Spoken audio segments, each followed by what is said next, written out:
Hi everyone, this is Dakota, and here's your tip of the week.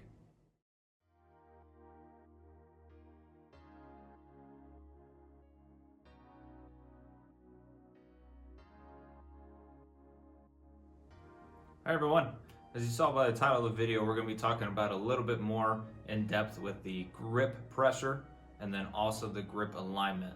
These two are very essential when it comes to having a good golf swing because it can determine what your face is going to be doing, if it's open or closed, how much tension you have in your arms.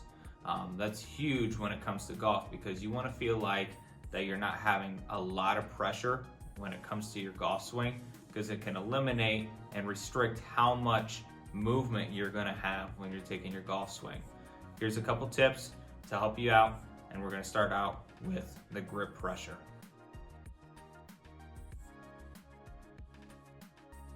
When talking about the grip pressure, it's really important to make sure that you're not gripping onto the club very tight, due to the fact that if I were to grip onto the club super tight, as you can see right here, my thumbs and my fingers start to have discoloration to them.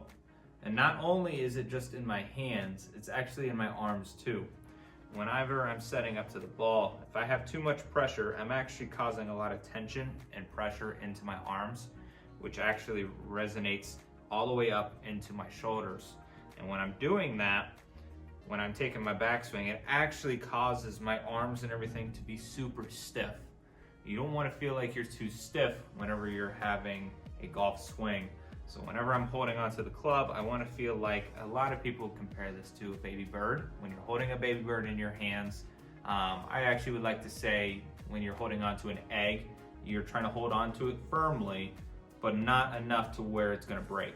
So when I'm holding onto it, I'm trying to hold on to it just enough so that way I feel like I have good pressure, but I'm not having enough tension to where my hands are starting to get discolored, and then also feel the tension in my arms as well.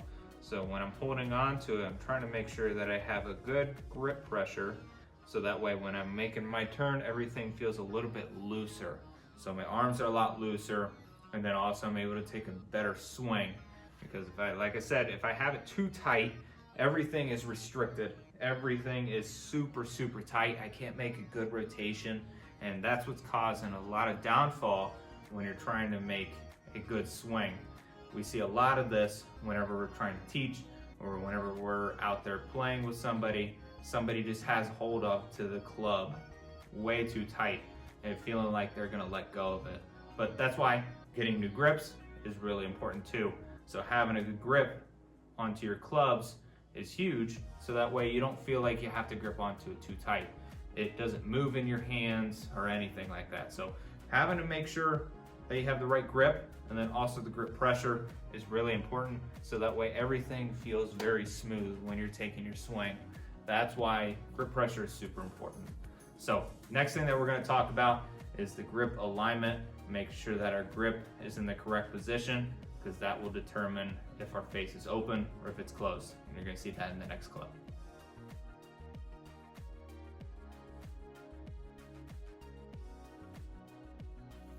Next that we're going to talk about is the grip alignment. Grip alignment is huge when it comes to your actual golf swing. You want to make sure you have the proper grip alignment whenever you're setting up for your shot. So I like to look at two different things. So your left hand and your right hand. So you want to make sure that when you're setting up for your golf shot, that the face or the bottom of the face is pretty much cutting you in half. So this part right here, if I look down at the club and I see it, it should be cutting me right in half. I shouldn't have it super wide open, and I shouldn't have it super close when I'm at address. So when I'm setting up, I'm trying to make sure that it's going right down the middle of me. And then when I'm setting up with my left hand, the thumb is going right down the center of the shaft. That's the perfect way of holding onto it. I see a lot of people do this, where their hand is turned too far to the right, and then also too far to the left. Okay, so what that is going to happen when you make your golf swing, I'll show you that as soon as we get our right hand on there. It's actually going to open or close the face. So the next one you're going to have is you're going to put your right hand, but if you are left-handed, it would be reverse. So if I put my right hand on there, I'm gonna do my interlocking grip, okay? So like I said, whenever we do teaching, there are multiple ways that you can hold onto the grip. This is the interlocking method. This is the overlapping method, which is you're not interlocking, but you're putting your pinky over top of your index and your middle finger. And then there's the 10-finger grip, okay?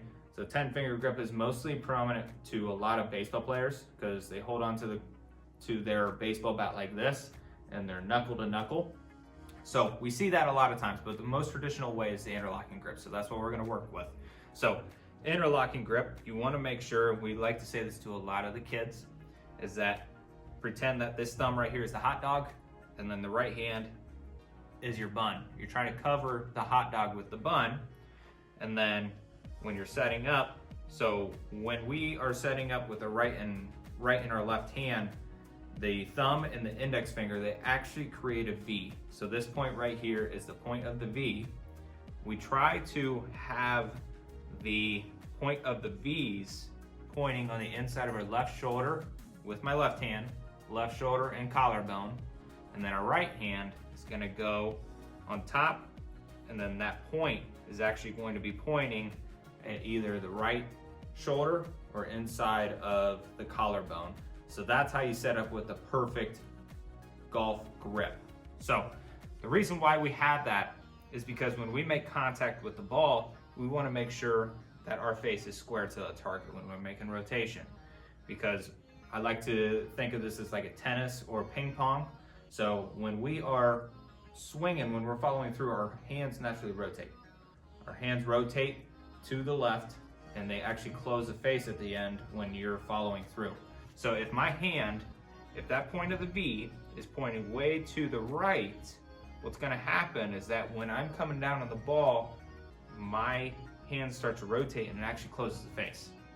So that's why it's really important to have the grip in the correct position. Now, let's just say it's backwards. Let's just say my right hand is really pointing to the left and that V is actually pointing at my chest or even my left collarbone. What's gonna happen is that when I come down, my hands are gonna naturally rotate this way to the right, and it's actually gonna open the face. So that's why it's important to have that grip pressure and then also the grip alignment working in sync with one another, because it's actually gonna determine what your face is gonna be doing.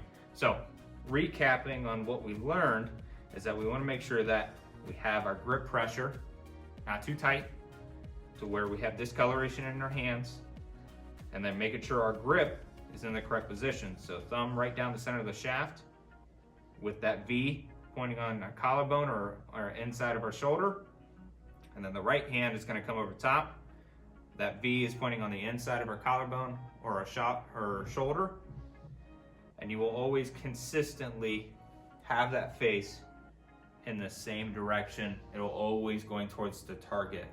That's one way to eliminate if the ball is turning a little bit right or if it's going left.